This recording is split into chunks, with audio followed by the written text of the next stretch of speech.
Hi everyone, my name is Jared Trascusi, and today I want to talk about a quick story about when I was very young and how my mom took care of me.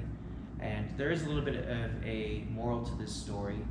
Um, I think that family is one of the most important things that you can have in life, and that it's something that should be very valued. And I also understand that not everyone has the same kind of upbringing that I did.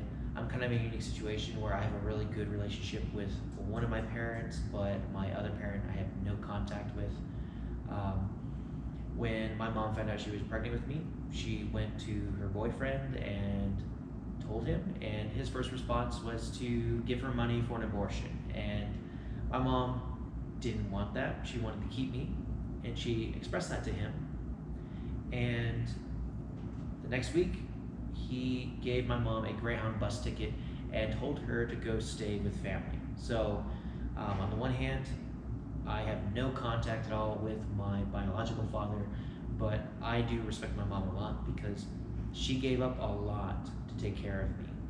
She had her own kind of plans and things that she wanted to do in life, but once I was on the way, she wanted to make sure that I had the best upbringing possible. And so, with that, she gave up a lot, she sacrificed, and I really respect her for that. The story I want to tell is specifically around the time when I was about 2, because I had gotten sick, and my mom had thought that, you know what, that's not normal. I was sick for longer than she thought I should be. So when you have an infant, you make sure to get them checked out in case anything is happening. And she took me to the hospital, and the doctors wanted to run some tests.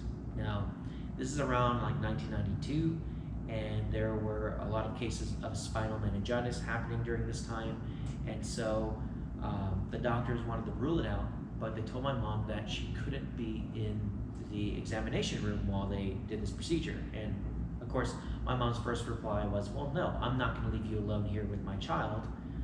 This is my baby. And the doctor said that, well, normally they would allow a parent, but in this particular procedure, there is a little bit of danger, and they found that sometimes parents get a little bit more involved and they actually end up endangering the child without realizing it. So my mom sits out in the lobby, they lock the door, and what they need to do is a spinal tap. So they take a very long needle, they stick it in my back, and of course, what do? I scream. So my mom is up at that door in an instant. She's yelling, she's screaming, she's banging on the door, and she's saying, let me see my baby, what are you doing? And even though they explained to her what they were gonna do, my mom couldn't help it. Her instincts kicked in, and she was up there and wanted to do anything she could to protect and provide for me. And that's why I have a lot of respect for my mom, is that she gave up a lot, and she really did the best she could to give me a good upbringing.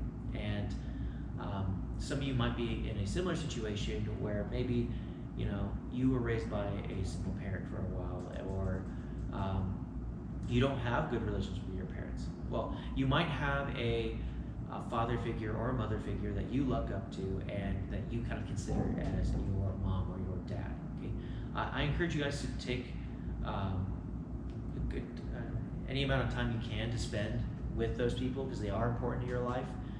I do think it's important that you create those family connections, and even if you don't have a good connection with your biological parents, there are other ways you can get that, and that's my story.